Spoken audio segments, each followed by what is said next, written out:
영으로 인도함 받기. 좋은 제목이잖아요. 근데 사실 내용상으로는 그렇게 쉬운 내용이 아니에요. 영으로 인도함 받는 게 뭐냐? 우리가 얼핏 생각하기에는 이제 어떤 환상과 계시와 하나님의 음성 뭐 이런 걸 이제 얼핏 떠올린단 말이에요. 근데 사실은 이건 영적인 응답이 아니고 육신적인 그 영의 표현입니다. 제가 한평생 목회를 하면서 이제 또 목회하기 전에 예수 믿으면서 이제 주위를 보면은 그냥 뭐 기도해가지고 막 음성 듣고 뭐 그냥 뭐 환상 보고 뭐 그래가지고 굉장히 그 영적으로 활동하는 그런 분들이 주위에 많이 있어서 지금도 그래요. 그래서 많은 사람들이 자기도 그런 걸 받으려고 막 몸부림치고 자기가 없으니까 또 가서 뭐 문제가 있으면 물어보기도 하고 어떻게 할까요? 그럼 또 그분이 또 생각해보고 막 기도해보고 이렇게 해라 저렇게 해라. 그래가지고 평생 매여가지고 나가는데 그럼 그렇게 막 얘기해주고 그렇게 막 여러 가지 그 영적인 것처럼 보이는 활동을 하는 분들은 또 어떤가? 뭐 잘 되는 게 하나도 없는 거예요. 하나님의 성령의 이끌림 받고 그러면 막 모든 게 잘 되고 건강하고 애들도 잘 되고 돈도 잘 벌고 별로 그런 게 없단 말이에요. 세상에서 점치는 사람들 뭐 그러고 하는 분들 또 무당이라 이런 분들 보면 잘된 사람이 없어요. 계속 그냥 그 모양으로 그냥 살아가는 거예요.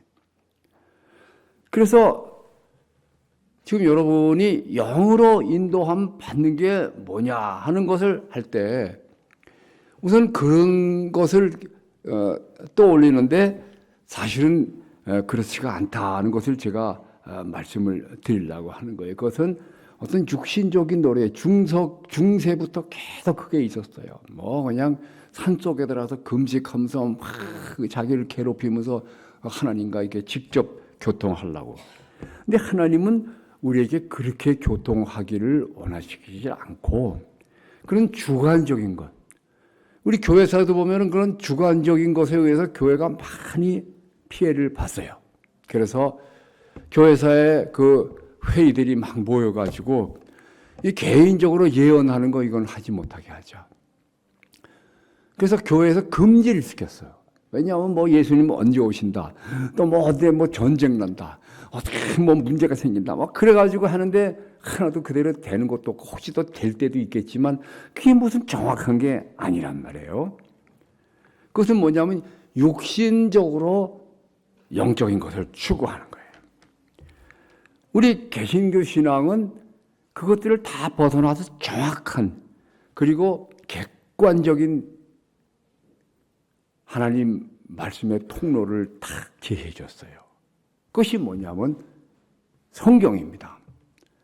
그래서 우리 개신교 신앙의 출발점이 뭐냐면 첫째로 말씀만이 진리를 주고 영적 삶을 준다. 근데 우리 다 성경 말씀 가지고 있어요. 근데 성경 말씀을 본다고 그 영적인 세상이 보이고 하나님의 음성이 들리고 또 그런 것도 아니잖아요. 그거 어떻게 해결할 것이냐? 적어도 마르틴 루터가 이것이 제대된 신앙이다. 그래서 그 신앙을 제대로 세운 게 종교 개혁이 되는 거거든요. 그것은 뭐냐 하면 모든 것 위에 하나님이 우리에게 주신 통로가 있다. 영적인 세상에 모든 것이 다 있어요. 영원한 생명이 있어요. 구원이 있어요. 우리가 필요한 건 영적인 세상에 다 있어요. 예수님이 5천 명 놓고서 이 사람 다 굶어가지고 이제 가려면 기진맥진할 텐데 설교 듣느라고 저녁 때까지 됐는데 어떻게 할 것이냐. 보리떡 5덩어리 놓고 기도하시고 축복하고 감사하는데 5천 명이 남자만 셔서 5천 명이 먹고도 12광주리가 남았다. 그 영적인 세상은 모든 것이 풍성한데 그것이 이 육신의 세상까지 전달되려면 그 통로가 있어야 될 거 아니에요. 그 통로가 바로 예수 그리스도예요. 지금 우리 영적인 세상 다 있는데 못 느끼잖아요. 못 느끼는데 이 영적인 세상을 알게 해주기 위해서 하나님이 사람이 되어가지고 육신이 되어서 오시는 거예요. 그렇잖아요. 우리하고 대화도 안 되고 이 소통이 안 되잖아요. 이게 소통이 되는 예수 그리스도로 오셨는데 예수님 이제 볼 수 없으니까 예수님이 살리는 것은 영이니 육은 다 무익하다. 우리가 육적으로 뭐 많이 하잖아요. 성경에도 말씀하잖아요. 너희가 육으로 살면 반드시 죽는단 말이지. 그게 뭐냐? 뭐 육으로도 세상에 얼마나 많은 훌륭한 사람들이 많이 나왔어요. 뭐 전쟁도 잘하고 나라도 바로 세우고 뭐 막 하지만 결론에 가서는 다 죽음으로 끝나고 다 사라지고 다 멸망되고 마는 거예요. 그래서 살리는 것은 영이다. 오직 영으로만. 그러니까 예수님이 육은 무익하다. 살리는 것은 영인데 너희가 그 영을 통해서 오는 그 모든 것을 받아야 된다. 그러니까 예수님이 그 통로로 오셨고 그 문으로 오셨어요. 내가 양의 문이다. 나를 통하지 않고는 아버지께 갈 사람이 없고 또 아버지의 꽃이 내게 오지 않는다. 그리고 나만이 진리다. 나만이 길이다. 그래서 나를 통해서 온다. 근데 그 예수님은 보이지가 않아요. 지금은. 그래서 예수님이 내가 너에게 이른 말이 영이요 생명이다. 그래서 우리가 이 성경 말씀을 이제는 그 영적인 세상의 통로로 이렇게 딱 받는 거예요.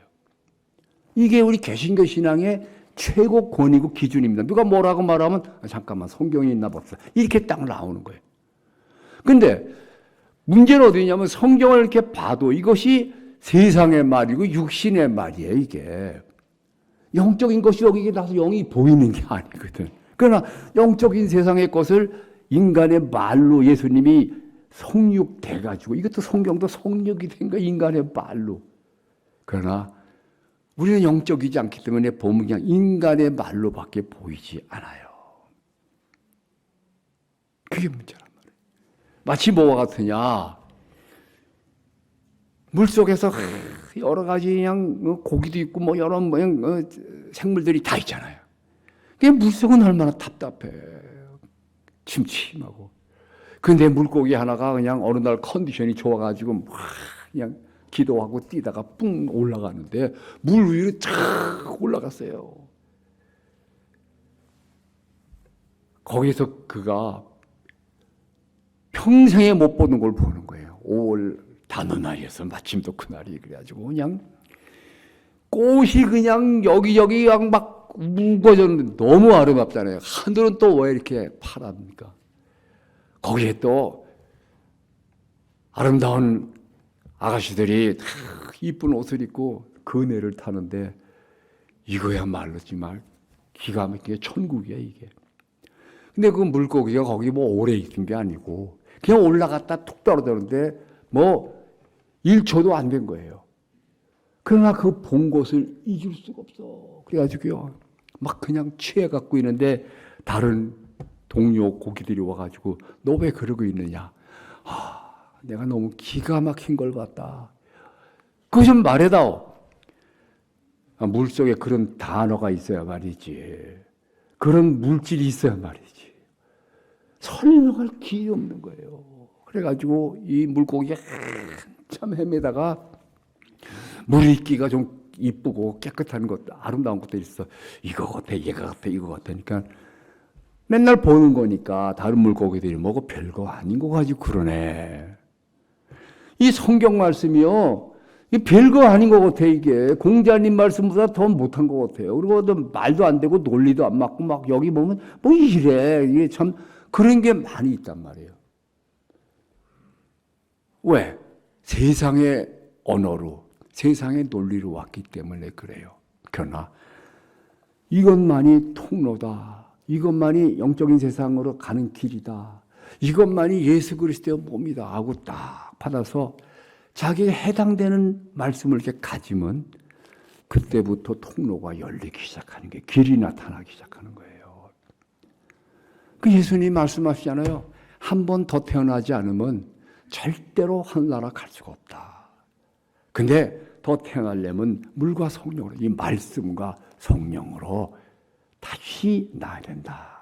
그래서 그 말씀을 딱 받을 때 이제 시작이 되는 거예요. 근데 문제는 뭐냐면 인간의 언어이기 때문에 이게 볼 때 영적인 것이 보이지가 않아요. 그리고 또 말도 그렇게 시원치가 않아요. 왜냐하면 영적인 것의 그림자로 오기 때문에. 그러나 우리가 성경을 볼 때 내가 지금 하나님 만나고 있다 하는 자세로 본다고 하면은 그때부터 열리기 시작하는 거예요. 그래서 이 성경 말씀을 한번 이제 적용해 보세요. 이걸 다 보고서 다 이해 못하는 부분도 많아서 우리가 이해되는 부분만, 근데 또 믿어지지가 않아도 마음에 이게 가지고만 있어도 예수님이 말합니다. 소경 보고 실로암 못에 가서 씻어라. 진흙을 바르고. 그가 말씀을 듣고 가서 하니까 보는 거예요. 아직 안 돼도 그 말씀을 듣고 말씀대로 하오리다. 베드로가 밤새도록 고기를 잡았는데 한 마리도 못 잡았어요. 예수님이 깊은 데 던져봐라. 깊은 데 다 해봤습니다. 거기 수십 번 던졌고요. 또 그렇게 해서 안 나오면 이건 세상의 언어예요. 그러나 베드로가 말합니다. 내가 밤새도록 수고해서 얻은 것이 없지만 말씀을 의지하여 내리리다. 말씀을 의지해서 내릴 때 영적인 세계의 그 모든 법이 확 오는데 그물이 찢어질 정도로 고기가 잡히는 거예요. 똑같은 자리에 똑같은 방법으로. 지금 이거 바로 우리가 필요한 것이 이거예요. 그래서 이 말씀을 가지고 두 번째로 말씀을 의지해서 이 말씀을 가지고 통로를 가지고 있을 때 드디어 성령이 그걸 알게 해주는 거예요.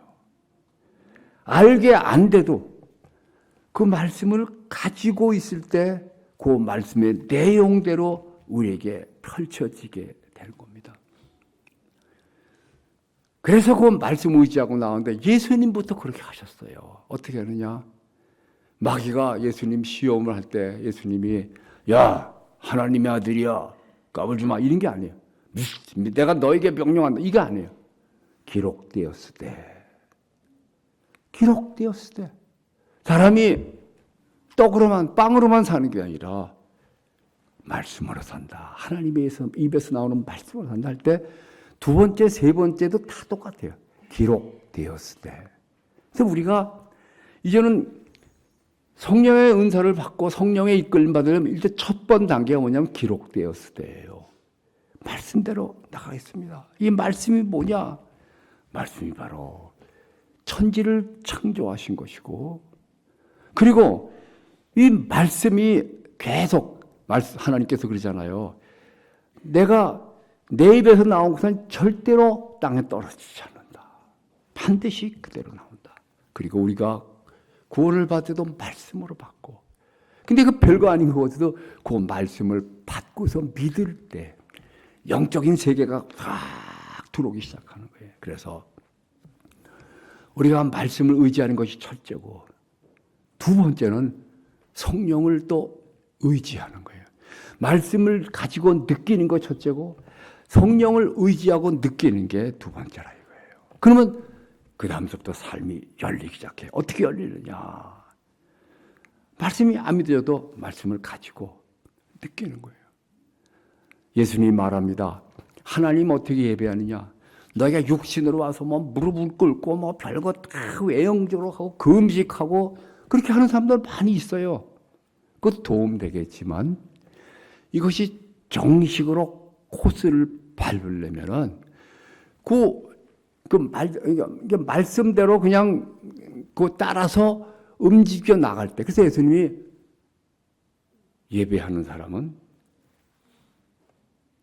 진리와 영으로 예배해라. 제가 좀 순서를 바꾸는데 영과 진리 이렇게 했는데 진리를 먼저 가지고 그 다음에 영으로 예배해라. 지금 여러분 말씀 가지고 여기 나왔어요. 그러면 지금 하나님 한번 느껴보세요.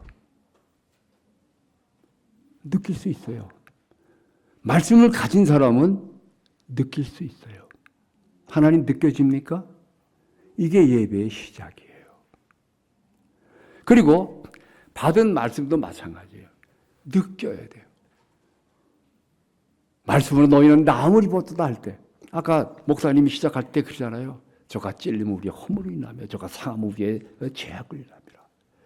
저가 채찍으로 맞음으로 우리는 나음을 입었나니 할 때 그 내용대로 믿고 느끼는 거예요. 그때 치유의 역사가 나타나게 되는 거예요. 그러니까 말씀이 얼마나 소중한지를 우리가 알아야 되는 거예요. 이 말씀이 인간의 언어로 인간의 논리로 왔어요. 왜냐하면 그거 외에는 줄 길이 없으니까.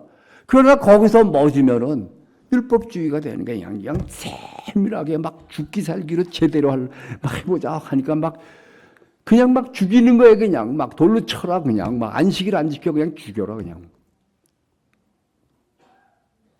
그러나 그것보다는 여기 하나님이 계시다. 이 말씀대로 할 때 이상하게 능력이 나오고 이상하게 삶이 열리는 거예요. 제가 저쪽 무슨 동이 하죠? 분당에서 목회할 때, 아름다운 교회 할 때 얼마나 목회가 힘들겠어요. 목사님 얼마나 힘들겠어요. 다윗 목사님. 뭐 사람들이 별 사람 다 있으니까 뭐 속색인 사람들 많잖아요. 어느 날 너무 힘드니까 제가 집에 오다가 하나님 너무 힘들어서 못하겠습니다. 하나님이 기쁨을 주셨다는데 어디 있습니까? 하나님의 기쁨. 그때 하나님이 성령이 깨달음을 주는 거예요. 네 속에 있지 않느냐. 그러니까 사람들이 너를 칭찬하고 너를 대우해주고 좋게 말해줬다 그래서 그걸로 기쁠라 그러면 그 육신으로 나가는 거야. 결국은 죽는 거야. 내가 준 것 가지고 해봐라. 어디 있습니까? 네 안에 있어. 너하고 나하고 하나잖아. 내 거다 네 거다. 여기 성경 말하잖아요. 우리가 빚진 자로 돼. 여기 빚진 자라는 말 사도 바울은 여러 번 합니다. 뭘 빚졌어? 하나님이 모든 것을 다 나에게 꽂았어. 내 안에 다 넣어주셨어요. 그러면 이것을 끄집어내야지 내가 빚을 갚는 게 되는 거예요. 이게 참 신기한 방법입니다. 하나님이 준 것을 계속 가지고 있던 빚쟁이로 그냥 끝나는 거야. 그러나요? 내 속에 주신 평안을 한번 들어보자. 내가 세상이 주는 것 같지 않은 평안 지금 너한테 준다. 어디 있어요? 평안하죠. 여기 성경이 말하는 샬롬은 나 괴롭히는 사람이 없고 전쟁 없으면 끝나는 그런 평안이 아니에요. 세상에서 나오는 그런 평안이에요. 그 평안은 없어요. 세상에는. 전쟁이 없어도 싸우는 사람 없어도 돈 많이 있어도 평안 없습니다. 그림자지. 그러나 샬롬은 전쟁이 나도 홍수가 나도 뭐 문제가 한없이 있어도 욕하는 사람이 그냥 떼거지를 덤벼도 나는 내 안에 샬롬 왕이신 예수가 계시다. 평안 나와라. 연습해 보세요. 이게 빚을 갚는 거예요. 이게 빚 나오게 하는 거예요. 이게. 저도 운전하다가 나도 성경대로 한번 해봅시다. 주의 기쁨이 내 안에 있다고 하니까 항상 기뻐하라고 했으니까 해보겠습니다. 그래가지고 기쁜 거 찾아보는 게 아니야. 세상에 있는 거 뭐 보는 게 아니에요. 기쁠 거 찾는 게 아니에요. 그냥 기쁨 자체이신 예수가 내 안에 계시니까 기쁨 능력 나와라. 기쁨 나와라. 그리고 기뻐하기 시작하는 거예요. 여러분 한번 느껴보세요. 지금 하나님을 느끼고 지금 이 시간에 그 다음에 기쁨을 내 기쁨 말고 돈 많이 있는 거 말고 누가 칭찬하는 그런 거 말고 기쁨 원조 기쁨 하나님 내 안에 있으니까 그 기쁨 나와라 느껴보자 해보세요. 이거 다 됩니다. 안 되면 조금만 연습해보면 돼요. 기쁨이 막 차고 넘치는데 나는 그때 미치는 줄 알았어요. 막 그냥 그 볼륨이 한없이 올라가는데 주여 그만하세요. 미치겠습니다. 그만하세요. 그게 며칠을 갔어요. 적어도. 여러분도 해보세요. 하나님이 항상 기뻐하라 할 때 그냥 기뻐해. 그냥 참고 기뻐. 이게 아니에요. 네 속에 기쁨이 있는데 왜 안 꺼내느냐. 평안하라. 네 속에 평안이 있는데 왜 안 꺼내느냐.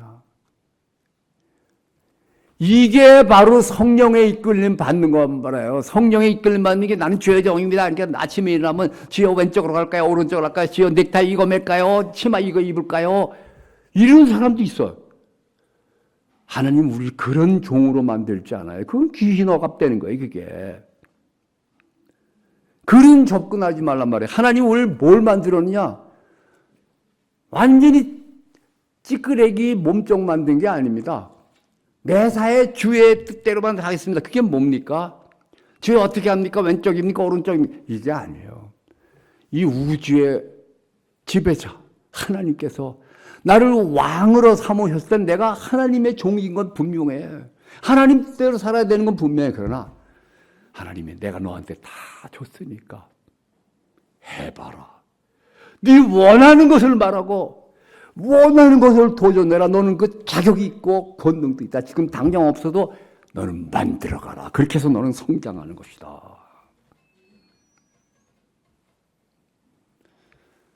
자, 이제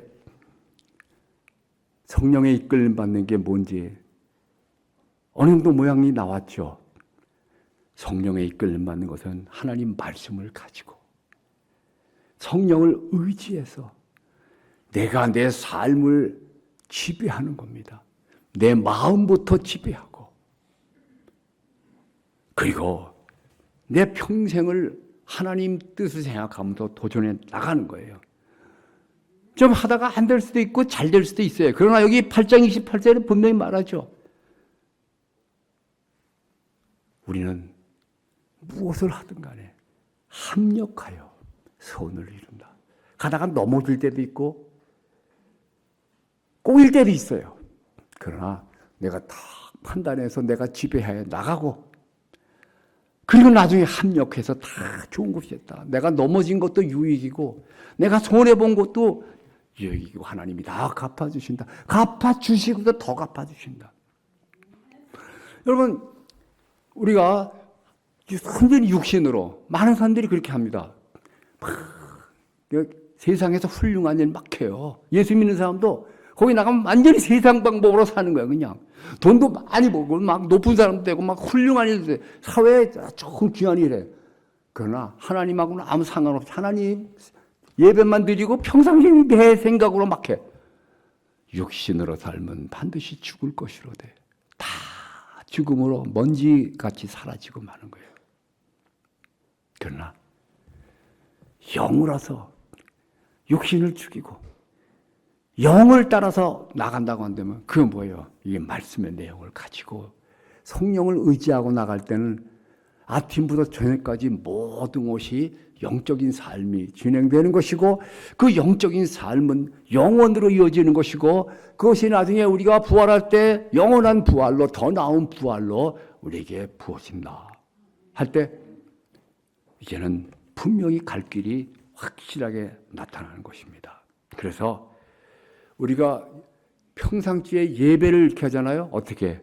영과 진리로 말씀을 가지고 말씀의 내용이 뭐냐? 나는 하나님의 아들이다. 나는 왕이다. 나는 제사장이다. 하나님이 지금도 나와 함께 하신다. 내 속에 하나님의 평안이 있고 생명이 있고 건강이 있다. 나는 느끼겠다. 그러면서 진리로 영을 가지고 하나님 앞에 예배하는 거예요. 그리고 예배 시간뿐이 아니고 평상시도 이 예배로 살아가는 거예요. 하나도 버릴 것이 없습니다. 무엇이 두렵습니까? 우리 속에 다 있다. 그리고 모든 것이 합력해서 선을 이루는 나같이 복받은 사람이 어디 있느냐. 그래서 아침에 눈 뜨면 재빨리 예수로 옷 입어야 돼요. 아침에 눈 뜨면 재빨리 왕의 예복을 입어야 돼요. 거기 들어가려면 영적인 세계를 지배하려면은 왕의 의복을 입지 않으면 들어갈 수가 없어요. 그래서 아침에 눈 뜨면 주여 오늘 이끌어 주시고 말씀대로 나에게 적용해 주세요. 주의 기쁨으로 기뻐하자. 주의 능력으로 일어나자. 이것이 영의 이끌림 받는 삶인 것입니다. 육신적인 그 훌륭함, 또 심지어는 경건까지도 육신적으로 막 죽기 살기로 지어. 내 무릎팍 보세요. 여기 저 굳은 살 베긴 거 보세요. 기도하더라고. 주여 그 음식을 내가 얼마나 했습니다. 주여 내가 헌금 있긴 했습니다. 그 헌금 내는 거 기도하는 거 그 필요하지만 내 육신의 힘으로 하면 그게 무슨 의미가 있겠어요. 주를 의지하고 나는 기도합니다. 하루 종일 그냥 항상 기도하는 거예요. 이게. 그 음식이라도 오늘 좀 주를 생각하고 금식하겠습니다. 주와 함께 하겠습니다. 이것이 제대로 낸 금식 아니에요? 한순간도 혼자 가면 안 돼요. 주와 함께 가야지. 그것이 영의 이끌림 받는 것이고요. 그 다음에는 당당하게 내 원하는 삶을 사세요. 좀 실수해도 괜찮아요. 그것이 영으로서 사는 삶입니다. 그러니까 두려워할 게 아무것도 없어요. 이거 잘못하면 어떻게 하나 걱정하지 마세요. 내가 다 의지하고 하나님께 물어보면서 내가 원하는 삶을 선택해서 가는 것이고 세상의 것은 다 그래. 조금밖에 차이가 없어요. 뭐 손해가 엄청나게 나는 것 같아도 나중에 보면 다 하나님이 풍성하게 만들어주십니다. 저는 그걸 믿어요. 나는 너무 풍성합니다. 나는 너무 감격스럽습니다. 너무 좋습니다. 성령의 이끌림 받는 삶이 이것입니다. 기도하십시다. 자비하신 아버지,